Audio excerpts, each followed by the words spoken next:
It's the week ending Friday the 11th of October, and this is The Week Unwrapped. In the past 7 days, we've seen Hurricane Milton battering Florida with deadly tornadoes, floods and storm surges, the UK government introducing new legislation on workers' rights, and mixed reviews accompanying the release of Boris Johnson's memoirs, Unleashed.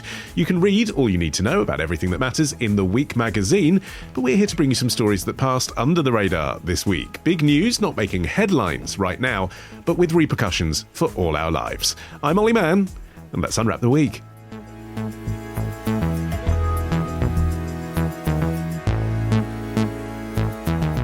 And joining me today from the week's digital team is Harriet Marsden, from Money Saving Expert, Deputy Editor Gary Caffell, and we welcome a new addition to our panel, freelance journalist and broadcaster Catriona Stewart. Hey, Cat. Hi.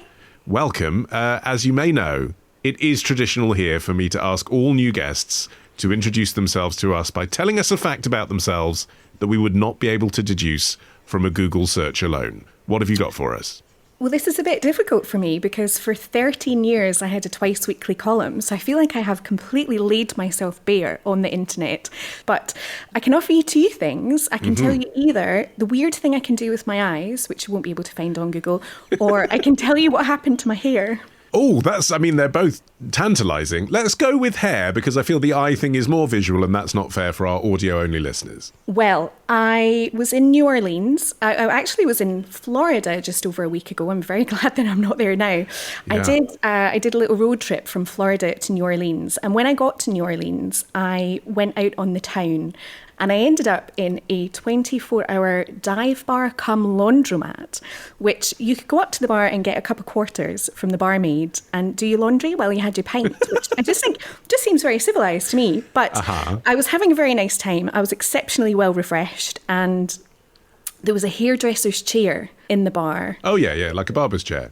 And it was a legitimate barber's chair. I'm not sure it was a legitimate barber, but there was a gentleman with scissors and I let him cut off all my hair, and it's now, well, I mean, obviously again this is like a visual thing, but it's two different lengths. It's two. So I see, yes, lengths. slightly down on one side than the other, and that's what happens when you go to a bar in New Orleans for your haircut. Well, indeed. I mean, Bob Dylan said something like nothing in New Orleans is a bad idea, but I think I'm going to have to argue with Bob Dylan on that point. And I've been too ashamed and embarrassed to put anything about that on the internet, so now you know. But now you have. But at length, like a column, so we can tell that you used to be a columnist. I feel like the eye fact would have been shorter, but the hair fact was fascinating, so thank you. Harriet, you're up first. What do you think this week should be remembered for? Are we all pigs to the slaughter?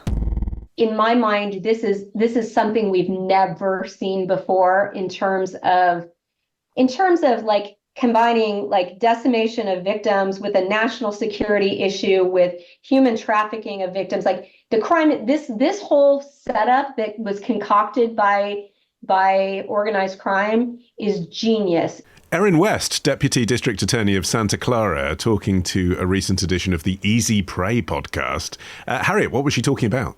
She's talking generally about pig butchering scams, which is this is sort of an industrial scale scam that's really emerged onto the world over the last 5 years. And the reason that we're talking about it this week is because this guy in Massachusetts, he got a really big check in the post. He got a check for about $140,000, but it's actually not as much as he'd lost. So he was the victim of a pig butchering scam, and he only got a percentage of the hundreds of thousands of dollars that worth of cryptocurrency that was seized from this scam.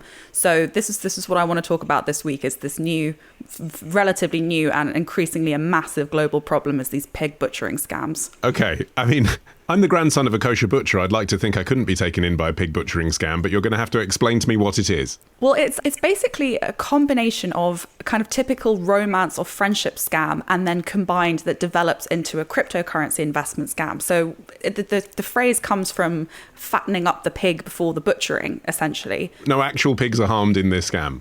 No, just the pigs being the victims. So the scammer builds this relationship with a victim over a dating app or a social media, or some kind of online friendship or romance scam develops. They build trust, they present themselves as successful, and then eventually the scammer suggests that the victim should invest in cryptocurrency. Then the victim buys into this scam, and they are sort of shown these false trading platforms, these fake dashboards showing like these massive, massive gains. They think they're making a huge amount of money. But when they try and make a withdrawal, they can't, or they get these forged bank documents demanding a withdrawal fee or a tax or as security. So they're completely betrayed by the person that they trusted or potentially loved, but they're also completely destroyed financially. So there's a kind of double whammy. And there's actually a third whammy of the scam that we're going to talk about a lot as well, which is that it seems as though what's emerging is that the scammers themselves are also victims in this situation. Okay, well, let's park that little twist for a minute and just return to the scam itself, Gary. Obviously, you do a lot of work at Money Saving Expert trying to protect your readers from fraud. Is pig butchering one of the things you're aware of? Yeah, I mean, no, I have heard of that. But I think what's key for this week, in terms of, for a UK consumer, is we now have rules in place that says banks must refund you in most cases. Before it was down to each individual bank. Now there are rules in place that says if you are a victim of a bank transfer scam, so this is also known as authorised push payment fraud. So this is essentially where you get tricked into sending money from your account onto the fraudsters. That means now you will be covered up to £85,000. So essentially, these scams cover things like the purchase scams. So you're tricked into paying for something that doesn't actually exist. Romance scams. We spoke about it just then, but you're duped into thinking you're in a relationship with this swindler. Impersonation scams. Where fraudsters pretend to be from your bank or the police and sort of pressure you into making a transaction. Investment scams. Lots of crypto scams out there, and spoofing scams as well, where scammers in almost hijack sort of your communication, maybe with a solicitor or a family member, and sort of dupe you into transferring money across to them. So the good news is that is now covered under these rules, covered under this £85,000 limit. Which is a lot of money, but also, there are people involved in this story that have lost millions. Yeah, some individual banks can choose to reimburse more than that, but the rule is £85,000 limit. It was originally going to be more than that, but the final rules have put it at £85,000, which is better than nothing. But as you say, some people will lose a little bit more than that. You still do have to, be careful. There is a high bar for what they won't pay out for, and the regulators, there's a small minority of cases they won't, if it shows that you've acted with significant degree of carelessness. So caution is still the word of the day, but do know that there is protection in there for these bank transfer scams now, at least. So some protection for the victims, but Kat, what about the perpetrators? Because I know you've been involved in exposing some catfishing scams in Scotland, haven't you, through your journalism, and essentially seem to be telling your readers that law enforcement don't take it as seriously as they could. Yeah, so online romance fraud is something that I've been writing about for the past few years. And I know that this is a story with vast global reach, international implications, enormous sums of money involved. But for me, it's just such a really heartbreaking tangle of individual human stories, because what these people do is that, the scams play into our deepest, most human needs to be loved, to be desired, to be seen. And then the victims go to the police and the police aren't interested. And I would say that is changing, but I have victims who've fallen prey to online scams, to the perpetrators of these scams over the past 10 years, who have gone to the police, who've said exactly what's happened to them. And the police have either said that, no crime has been committed, it's a civil matter, or they've just not taken them seriously. And over the past 6 years, I've been covering one specific case, which was an online fraudster called Christopher Harkins. And again, victims started going to the police about him as early as 2012, and nothing was done. Eventually, after some of my reporting, the police decided to investigate, and actually what Police Scotland did in response was set up a specific unit to deal with this, which they hadn't done in the past. So they had fraud experts and domestic abuse experts come together to try and sort of deal with this issue, because it is quite a new crime. There are different elements to it. And it's just so hard to recover from as well, because you've been duped. You think you have a relationship with someone. Stops you trusting real people, doesn't it, as well? That's the thing. It doesn't just affect your interaction with other fraudsters, but other partners. Yeah, exactly. And, I've maintained relationships with quite a few of Christopher Harkins' victims over the past few years, and they still talk about now having problems. When one woman in particular was speaking to me recently and talking about when she goes out on dates, it's really difficult not to have this be the main topic of conversation. It's really difficult to trust. And she's still single years later because she's just not really been able to move on from the shame and the embarrassment involved. So, it's very much not just about money, it's about other things. But then, of course, with pig butchering, that's an entirely different issue and different sort of setup. And the really fascinating element of that is the fact that the people perpetrating it are also victims. Yeah. OK, so let's talk about that then, Harriet. So the people perpetrating it, how are they duped into duping people? Yes, I think this is what's really unique about this scam. I think what I want to get across is that this is a scam on an industrial, massive, massive global scale. We're talking about more than 200,000 people in Southeast Asia are involved in these scams. And it's, you know, often enslaved people, it's human trafficked people, it's people who have been lured into these compounds or over the borders into Myanmar, into Laos and Cambodia, you know, with the promise of employment, with the promise of legitimate work, are lured over into these kind of effectively like these massive scam compounds, these scam factories, like these huge warehouses. And they are victims of human trafficking. They're slaves, they're abused, they're controlled, they have, you know, their passports taken away. It seems as though what the FBI thinks anyway is that these scams originated in China, and most of the big industrial pig butchering compounds seem to have links to Chinese organized groups. The FBI thinks that crypto scammers stole more than $5.6 billion from Americans just last year, and about $4 billion of that was pig butchering. I think 12% of Americans who've used a dating app have experienced pig butchering. So that's a huge increase, huge increase in the past couple of years. But also all of these people that are being trafficked, and it's also kind of proliferated all over Africa, Latin America, now Eastern Europe as well, because there's so much money to be made. They are also victims, and they are also suffering massive losses. But that business of sort of building up a relationship with people is where this scam is similar to the other scams we were talking about that Kat mentioned. Because, I mean, Gary, you know, we're calling it pig butchering, which is kind of sexy, fun, dynamic name for this horrible process. But actually, it's just grooming, isn't it? It's the same. Butchering is building up a relationship with someone, which is grooming, over a number of weeks or months until they trust you enough to do something stupid. And that's not new. That's something that you can be alert to, isn't it? Yeah, absolutely. You know, and I've seen a slightly different sort of nuanced switch to this. With obviously working at Money Saving Expert with Martin Lewis. You know, he's obviously one of the most trusted men in Britain. Scammers are playing on that. You know, they're using his face in scam ads to actually draw people in. So, you know, play on that trust and build them in. You know, and we're looking at, you know, worldwide, but actually in the UK, some of the scale of the fraud is absolutely devastating. You know, 40% of all crime is fraud, and £1.2 billion was stolen from consumers through fraud in 2023. You know, we get a lot of messages in, when I say it's from our users and our readers, telling us who they have been scammed, you know, they fell for these tricks. And some of the messages are absolutely heartbreaking. You know, people have lost their life savings, particularly looking at around now on social media as well. That seems to be the sort of vehicle of choice for a lot of scammers at the moment. You know, they're really using people like Marty and other sort of celebrities to sort of draw people in. You know, things like to watch out for, things like mentions of cryptocurrency, investing, you know, all these promises to get rich quick, you know, claims that there's been a scandal involving a celebrity, getting you to click through and ultimately part with your money, and also tickets sold for sort of sold out events. That's another one that they try and draw you in on. You know, you missed out on the latest Taylor Swift tickets, all of a sudden you see some pop up online. No, it's probably not legit. So, you know, I think, you know, it just goes to generally a bit like that old adage, really. You know, if something seems too good to be true, unfortunately it probably is in many cases. We have to kind of push back on that idea that people have done something stupid, because these scams are really sophisticated. And I think we all think, well, I would never fall for that. That wouldn't happen to me. But actually, you know, again, if I go back to Christopher Harkin's victims, these are all really intelligent, upwardly mobile professional women who I'm sure individually all thought I would never ever fall for something like this.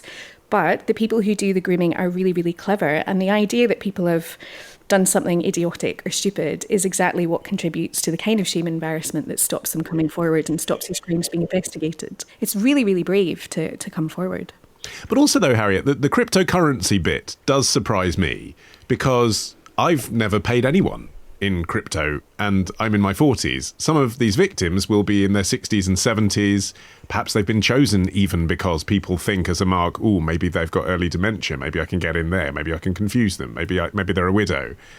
And yet they're paying in cryptocurrency. How does that happen? Like, how do they manage to persuade people to pay a crypto account. This is what makes this scam so unique, and this is what I really want to get across here, is that since the pandemic, cryptocurrency scams have just erupted. Like, COVID was the best thing for any kind of digital scammers, basically. People were stuck at home, they were lonely, they were on their screens. They also, in like a lot of cases, lost their livelihoods. So COVID's the best thing for scammers, but also so is cryptocurrency. It's the best vehicle for scammers because it's not easily traceable. Money moves from one digital wallet to the other. There's no names. Like, it's hard to trace. It's kind of a legal gray area. You can bypass red tape. There's no formal oversight. Unlike the banks, for example, the US government doesn't cover crypto with insurance. So it's this perfect storm, basically. But that's what's in it for them. How do they persuade people to pay? Well, actually, so you mentioned that you thought it was just kind of old people that were falling victims. But I've met quite a few people in their 70s who have been duped by this sort of thing. So actually, if you look at the FBI age breakdown, more people in their 30s were victims of crypto scams last year than people in their 50s. Okay. And people in their 60s, not that much more. So actually, there is this assumption that they're targeting older people or very vulnerable people, but actually it's anyone with money. I mean, one quote that really stuck out is that investigators are calling it a mass transfer of wealth from the middle class to criminal gangs. But in terms of why people would invest in crypto, I think that there's something quite seductive about it. There's something quite unknown. People don't really understand it. There are massive gains to be made, but there are also massive losses to be made. It's like gambling. It's very, very seductive and poorly understood. But I mean, for example, Catriona was talking about how people are kind of duped into trusting these companies. Like the one we were discussing at the start, that company, that scam company, it took out ads on Facebook and Instagram promising these massive investment returns. But those ads also falsely portrayed friend of the show, Elon Musk, as endorsing the company. So it's kind of this big, murky, grey, poorly legally regulated, poorly understood world of crypto. And then also a very typical romance or friendship scam. And as Catriona was saying, there is an enormous amount of shame and stigma attached to being a victim of this kind of crime. I mean, there's been people who have taken their own lives, so embarrassed, and they shouldn't be, because actually anybody can fall victim to this kind of scam. Absolutely anybody. These scammers are trained in psychological tools and techniques, and it's very thorough and professional. And it's often the loneliest people that are targeted. Okay. Is 57 the right age to be on the scrap heap? Find out after this.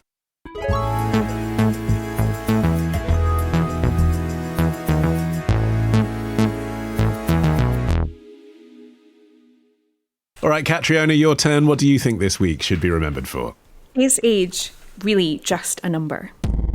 I just felt that projects and things that I've been doing quite happily and capably for years were gradually sort of taken away from me. It was very subtle, the way that I was treated, but it was definitely something that I felt was ageist and to do with me getting older. And then there was one campaign in particular that they were doing in my workplace about being older, and it was 50 plus, and they were making campaigns that they were going to do aimed at people who were in their late 50s. And the type of people they were talking about didn't reflect how I was living, how my friends were living. And I kept sort of giving my suggestions and saying, but this isn't the reality. You've got preconceived ideas of what you think people in their late 50s and 60s are like. Siobhan Daniels there, the author of Retirement Rebel, One Woman, One Motorhome, One Great Big Adventure, speaking to Kay Adams on BBC Radio Scotland.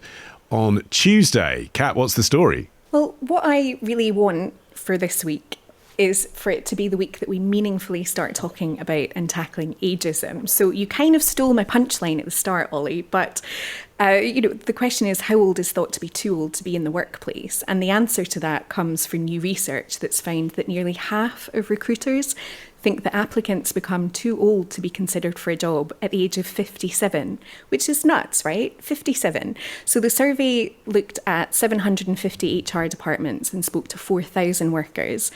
And they found that ageism is completely entrenched in recruitment. Recruiters reported being under pressure from their bosses to hire younger candidates.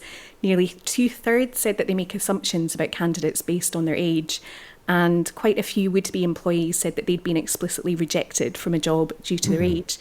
I'm nowhere near 57, but I find that terrifying as a prospect. Because you're freelance and you're constantly going to have to apply for gigs and jobs? Well, it's my generation who aren't going to get our state pensions until we're 70, possibly even older. So what are we supposed to do if we can't get work? And, you know, that's a sort of personal gripe, but also the economic implications are really significant because you're ruling out a vast tranche of the workforce and also all that knowledge, all that experience that comes with age. Apparently, there are 800,000 people aged 50 to 64 who are currently out of work but who would like to be in work but are struggling to find jobs. And I think also more broadly, age and ageing has really morphed and shifted so much over the past few decades, but society hasn't really caught up with that. What do you mean? I mean, I think about the people in their 70s that I know. You know, my uncle is in his 70s and he's still working. My other uncle is doing triathlons at the age of 78. I have a couple of friends who are in their 70s as well, you know, cross-generational friendships, and I get so much out of them, but they're really, really active and really lively. And I find it sort of cuts into all the discourse that we've been having over the past few weeks about the winter fuel payment. I found that really frustrating. I'm not saying it should or shouldn't be means tested, but aside from that, as a journalist, for years and years and years, charities like Age Concern, Age UK have been really lobbying the media to shift our reporting on old age. So there's a big push to get newspapers not to illustrate stories about older age with these kind of classic pictures of a plaid blanket with a pair of wizened old hands sitting on the top of it. You know, they want us to use pictures of older people up mountains or scuba diving or whatever it is. But then as soon as there's a threat to a benefit for older people, suddenly we're being told that old folk are the most vulnerable in society and they have to be looked after. And I think there's a real kind of hypocrisy around the winter fuel debate. And I was speaking to a broadcaster who is in her 60s recently, and she was sort of saying, like, I'm having to go on air and kind of repeat this narrative about these vulnerable old people. But these folk are the same age as me. I'm not vulnerable. I'm still working. I'm still, you know, contributing to society, and I don't feel that this reflects me. So, you know, women are having babies in their 40s now. Everything is shifted apart from the narrative that we use to talk about it. Does that match your experience, Gary? In the workplace, people still talk about older people like they might have done 10 or 20 years ago, but that's not how older people are. Yeah, I think, you know, we internally are very mindful now, you know, and I think that as journalists, you know, the pictures is a very good example because you say, you know, yeah, you go to that stock picture and I can actually picture in my mind exactly the type of image you're discussing there, and I think it isn't right. And I think, yeah, it's just opening the conversation as well, isn't it? You know, we've spoken a lot about vulnerable. I'm not sure when we talk about vulnerable, I necessarily mean an age perspective. It's more of a case of somebody's circumstance rather than age. But I think, you know, opening the conversation up is always positive on these things. I mean, Harriet, you in journalism work with people of all different ages, don't you? Do you recognise this picture of there being a really strong push for younger and younger people all the time? I mean, I think journalism's a really interesting one because on the one hand, obviously the assumption is that it needs younger and younger people because frankly they're cheaper and cheaper, and like late stage capitalism gonna late stage capitalists, like older people in the workplace are more expensive and they're probably going to work fewer hours, particularly on the weekends or evenings. And also there's this idea that journalists now need to be very cognizant of social media, analytics, digital skills, technical stuff that maybe older journalists might not have ever had to use. But if you actually look at the data, when I started looking into this, I was really, really surprised at this. I found one report that said that most people employed as journalists in the UK were actually aged 50 or above. It's 35%, compared with 16 to 24-year-olds or people in their 30s, for example, was like 23%. It's similar in their 40s. So I was really surprised at that. But yeah, in my experience, I definitely see that journalism it's a very fast-paced environment. It's a very digitally focused now environment. And it does become, I think, more and more difficult to stay on the treadmill, even for people of my age, even people in their 30s. You know, we're all struggling with being expected to now effectively be social media creators in our own time as well as professional journalists on the clock. So yeah, absolutely, I definitely see it's an interesting one in my industry for sure. Yeah, that stat is really interesting, Harriet, because it doesn't speak to my experience at all. And obviously my experience is in Scottish newsrooms, but I think, you know, I've been working in newsrooms for about 20 years now. You'd never think it to look at me. But the newspaper experience is just constant rounds of redundancies. And I can remember my first experience of redundancies and learning that people aged 41 and over got more redundancy money. And I must have only been like, I don't know, 20, 21, just thinking, oof, well, those people are ancient. Imagine still being working at that great grand old age. Yeah, I should say in my experience of these journalists over 50, I will say that this is just my personal experience. Most of them are men. Like, I don't know any female journalists in that age group anymore. That's just my experience. That's not data backed, but that's my experience. I mean, in an industry like that where it's really competitive, I mean, Gary, I don't know if you've ever been involved in recruiting people directly, but a choice has to be made, right, by the employer. People come for the interview and one candidate is 32 and one candidate is 58. And I understand that there's a push to see it as discrimination, to say, well, maybe the younger candidate is more dynamic, maybe they have more energy and we want that. But nonetheless, you can understand how an employer making a choice between two otherwise very similar CVs might be thinking that. And it's very difficult to imagine how you remove that thought process from the equation. Yeah, absolutely. And that is a tricky bit. I have recruited myself. I've recruited old people. I've recruited younger people. And I think you try and see through that. Same as you try and see through any other sort of things. Be that sex, be that race, and look at what the actual experience they have and what they are going to bring to the table. But actually, that the experience that people have built up over many years, we have to put a value on that as well. So yeah, I mean, and I've had success stories from recruiting older people and success stories from recruiting younger people. But I think, it's important just, try and put that to the back of your mind and actually focus on what they are bringing to the table. There are also some jobs, Kat, that just require energy because they're physical. I mean, as well, that's the thing. We're talking about jobs where you're doing brain work. But I mean, actually, if you're walking up and down supermarket aisles all day, someone might put themselves forward for that job. But actually, you might be thinking as the employer, this is going to be hard for them. But I think that's exactly what I'm saying, and that we have to reassess how we think about old age. Again, being older doesn't necessarily mean that you're decrepit, or certainly if your physical strength is declining, it's happening much later on, and I think that has to be taken into account. But just to go back to the sort of point about redundancies, is that it's always the older people who are earning more money who are being made redundant. And I think in newsrooms we really suffer from the lack of experience and the kind of passing down of lore and traditions. And working with older people gave me a real sort of understanding and experience of the culture of the titles that I was working for. And I think that's a real shame that that's lost. Yeah, I suppose that's the risk, Harriet, isn't it? As an older person, you think you can't win because, if you get the salary that you deserve based on your experience, then you're going to be pushed out the door because you're too expensive. But if you actually lower your salary and go for an entry-level job, then you're pushing a younger person out from getting their foot on the career ladder. Yeah, it's really difficult. It is really difficult. And I don't think that there is a right answer. I mean, I also think that there must be situations in which candidates in their 20s are turned down for roles that they may be very good or qualified for because they're not considered to be experienced enough. That's particularly true of young women, the data shows. So there's a definite sweet spot for recruiters and employers, I think, and it's probably somewhere in the 30s and 40s. But then obviously if you're a woman in your 30s and 40s, you then suffer if you're going to be taking maternity leave, or if they assume you're going to be taking maternity leave. So yeah, it's really difficult. But I would definitely echo Catriona's experience when I say I massively benefited from the experience of older journalists in my workplaces, like particularly over 40 and 50, like particularly former print journalists that knew everything about media law, they knew everything about ethics, regulations, interview tactics, the kind of thing that is just absolutely necessary on the job training. I would say I also had the opposite experience in one workplace. I did have an experience where certain older journalists were incredibly resistant to learning new digital skills that they didn't think that they should have to. They had never had to put anything on a CMS. They'd never had to hyperlink anything. They'd never had to edit their own picture. They'd never had to do any of these extra things they're now expected. And so younger journalists like myself were absolutely expected to pick up the slack.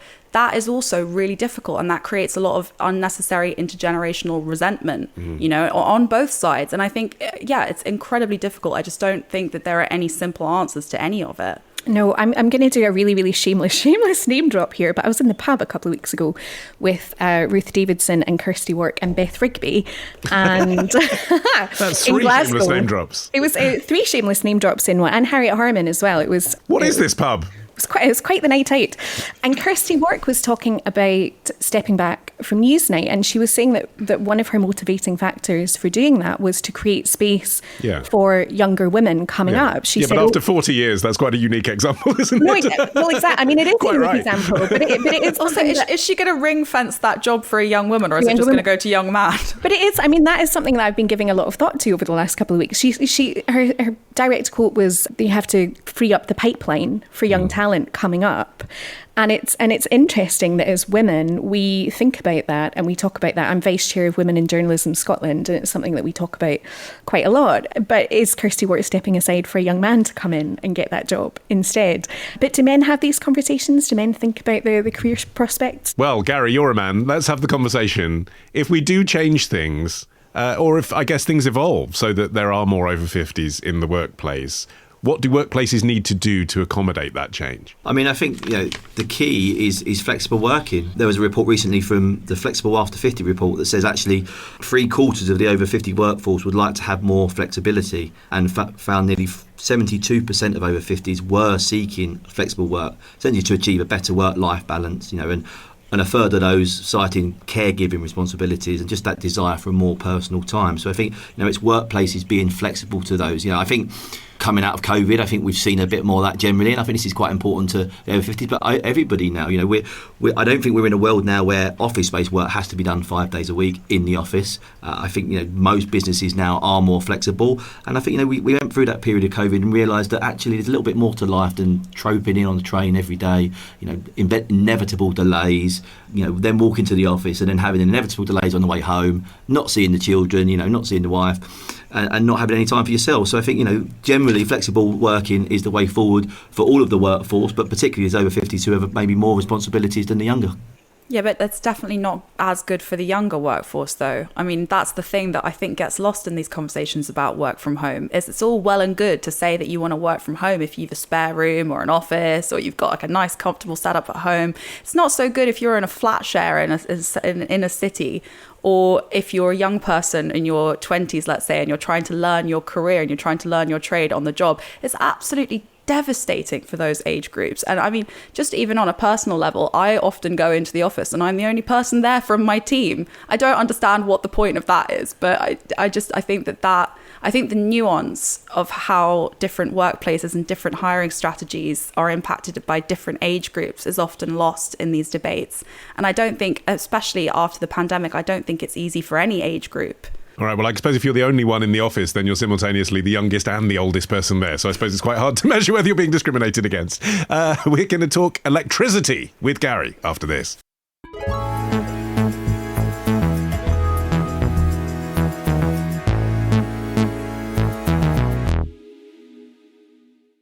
OK, Gary, it's your turn. What do you think this week should be remembered for? Could your bag of old cables save the environment? Now then, people, all the copper granules are going. All these bags are going. We have got a decent price for them, so we're going to get them on the wagon and get them gone.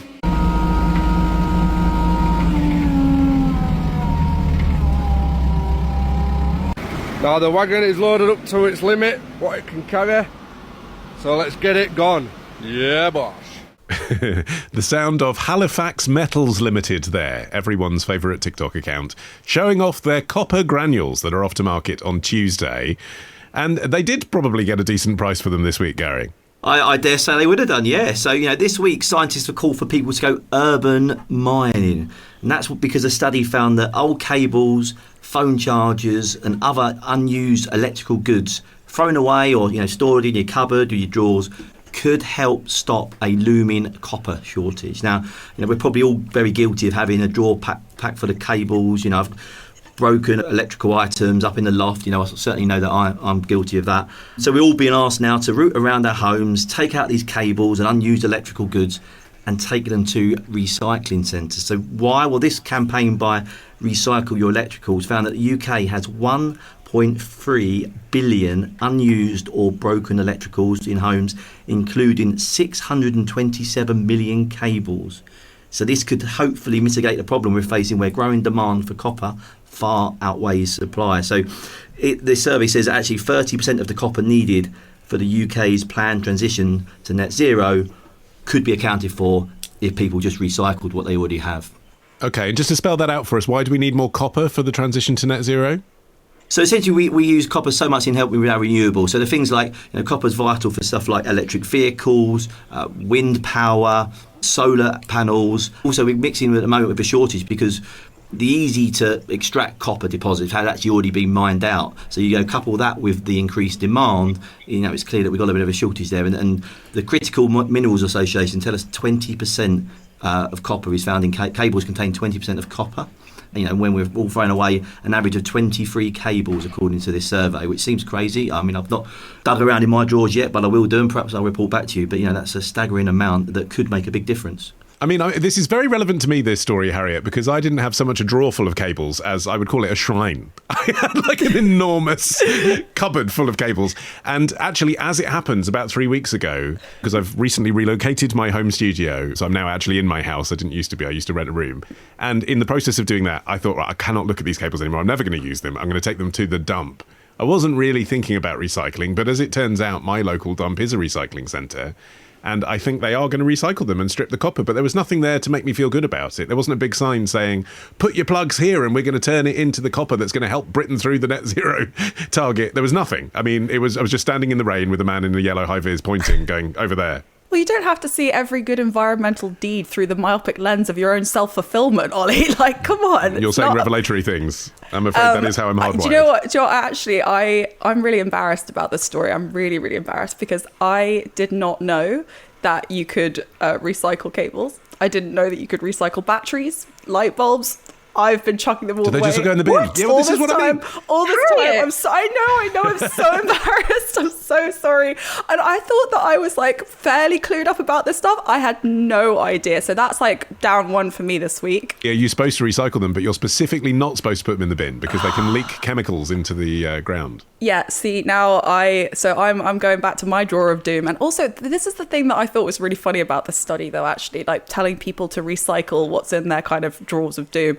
The reason that they're in those shrines or drawers of dooms is because we are absolutely convinced that there will come a moment where we need that cable, that specific charger that we sometimes do. I was just saying, like, it's very difficult to get people to think in terms of recycling. But that'll sometimes happen. My 8-year-old has just discovered my iPod Touch from 2007. I'm glad I didn't throw it away. I've used that cable. I'm absolutely devastated about the loss of my iPod, honestly. It's one of the biggest losses of my life, seriously. But the point I'm making, Kat, is that there is a lack of effort perhaps from the government to tell us this stuff. Do you think this story this week will make a difference? Because we need educating, clearly, as Harriet is demonstrating. Oh, Harriet, honestly, I'm taking my head at you so hard. I'm sorry. And Ollie, honestly, if I told you that I cowped 2 microwaves the other day, would that Scottish turn of phrase mean anything to you? How would I get to the dump from here? Well, like, in what vehicle, in what car would I go to the dump? Exactly. I'm showing my regional privilege here in that I live quite near to a dump, or a cowp, as we call it in Scotland. And I have so that's the cap. So cowped is taking it to the dump. Cowp. Just like throw out, really. Just cowped it. Through the drich to go to the cowped. Right? Yeah. Yeah.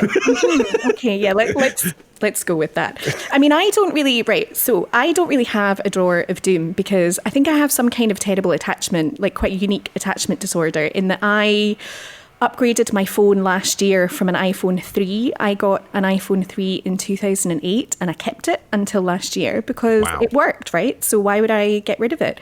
I had the same car for 18 years, just Stella, the Micra, just sent her to the farm quite recently and finally got a new car.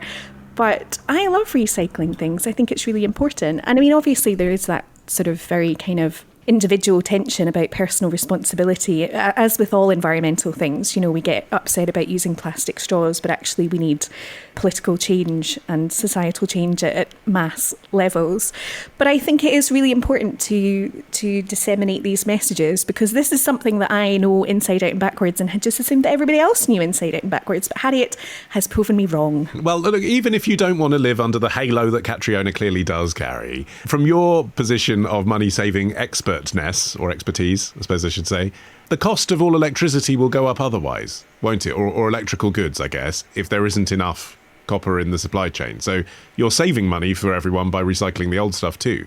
Yeah, making more renewable energy in the UK is the solution to the high energy prices that we're all facing at the moment. So, yes, do use that as the incentive that you need to dig into that cupboard. And I would say the local tip, yes, for the bigger items, but actually, so a lot of like the local boot branches of B&Q, Waitrose, and Boots take the cable. So you don't sometimes don't use the not being local to a local recycling centre as a barrier. There's lots of options there, and this is feeding into longer term energy prices. But if I just sort of, with my money saving hat on, like I like to do, tell you about what's happening to energy prices at the moment. The vast majority of the country at the moment are on standard variable tariffs. Prices of that is dictated by the Ofgem energy price cap. That went up by 10% on the 1st of October. So that means for every £100 you have been paying, you'll be paying £110 now. So just as we're coming into this high-use winter period, that's going to cause many people difficulties. Now, the big question I get asked is now time to fix your energy? And I'm glad to say I have an answer for you, and actually for most people now is the time to ditch the price cap and get onto a cheap fix. That's because when we look at what's expected to happen to the price cap over the next year, this changes every 3 months, and it changes again in January, and the analysts are expecting a slight rise then, and then it changes in April, a slight drop, only ever so slightly, and then a very slight drop in the next time it changes in July, with then going up again in October. So over the course of the year, at the moment, the cheapest fixed deals on the market would offer you a saving against the current price cap and look like they'll give you a saving over the course of the year. So pop on a comparison site and do that whole of market comparison. So that's your reward for listening this far in this episode of The Week Unwrapped, is that you get the Easter egg of Gary's advice telling you to switch to a fix. Do it now. Do it now. But regarding copper again, Harriet, the major producers of copper, there's been trouble brewing there at that end as well. Yeah, and you remember how excited I got talking about lithium in Argentina, so this is going to be like that all over again. Yes, please. All right, so just a quick summary. Chile's the world's biggest copper producer, so about 25% of all our global production of copper is out of Chile. And so it's actually nearly half the US's refined copper comes from Chile. But over the past few years, their state-owned copper mining, which accounts for about a quarter of their output, it's just been having an absolute nightmare few years. All 4 of its mega projects delayed, overruns totaling billions, construction issues, accident, operational issues. And because their production slowed and their output hit the lowest level in 25 years, that's why copper prices hit their record high that they did this year. So the difference between the amount of copper they churned out 6 years ago versus now is like about 5 million Teslas worth. So this is a huge problem in the supply of copper to the world. It's a massive problem in Chile. I don't think we've really nailed down how important copper actually is to the world. I think, it's crucial for solar and wind projects and electric cars and clean energy transition, but we also use it in like infrastructure, transport, defense. It's a conductor in everything. And this is me reaching back to kind of GCSE physics here, but it's because it's like super malleable and really conductive, and it's really resistant to corrosion. And it's one of the few metals that's antibacterial as well, so you can use it for medical stuff. One bit that really jumped out at me reading about this stat is 1 ton of copper, just 1 ton, can power 40 cars, 100,000 mobile phones, enable operations in 400 computers, and distribute electricity to 30 homes. That's just 1 ton, but it's also the classic bit of green capitalism where countries, particularly in the northern hemisphere, need these incredibly useful minerals like lithium, like copper, to power their green energy transition, to power their grids. And so they mine it from mostly countries in the southern hemisphere, regardless of the environmental cost, regardless of the political impact, and regardless of the human impact. Yeah, Catriona, despite appearances, you're actually Australian, I understand. So just tell us a bit about that, because obviously that's in the southern hemisphere. They're affected by this battle for control of minerals too. Yes, I am bilingual. I'll not lapse into my Australian accent for this segment because it might be a little bit weird. But it is sort of interesting because, on one hand, we're being told to scrabble about in our drawers of doom for old plugs, while at the same time you have Australia overmining minerals to try and compete economically with China. This also has an impact on communities. So in Australia, Glencore, which is a commodity trading and mining company, they announced last year that they're going to shut their mine in the outback city of Glen Isa. But the mine's been operating there for 100 years.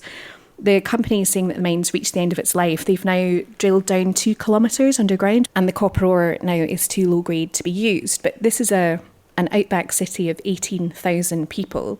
The Mount Isa mine employs 1,200 direct jobs and around 3,000 in the local community. So it's basically the lifeblood of the area, and copper mining is going to end next year. So there is a smelter in the area, and Glencore has said that if the government supports it, they'll keep that running until 2030. But it's all these questions around just transition. It's sort of the same in Scotland when we talk about the oil industry and moving to renewables. What do we do about the communities that are going to be massively affected? The future is just really, really uncertain for the community. So, we're talking about taking our plugs to Boots, but actually there is this whole sort of international element to this as well, as Harriet's also reflected on. In the meantime, though, if copper is so valuable, would we be best off sort of channeling our inner steptoe and son and taking out our old plugs onto the street and trying to flog them ourselves?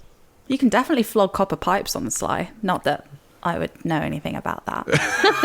Apparently, the cables in our houses could contribute 3,251 tonnes of metal. So I think there should be a black market for this. I'd be out in the street flogging my cables. If there was ever a reason to end the show, it would be advocating for a new black market. I feel like that's probably the place to end things. My thanks to Harriet, Catriona and Gary. You can follow this show for free. You can get every episode as soon as it's released. Just search for The Week Unwrapped wherever you get your podcasts, and then tap follow. You can also get 6 free issues of The Week magazine with a trial subscription. Just go to theweek.com/subscriptions. In the meantime, I've been Olly Mann. Our music is by Tom Morby, the producer, Ollie Peart at Rethink Audio.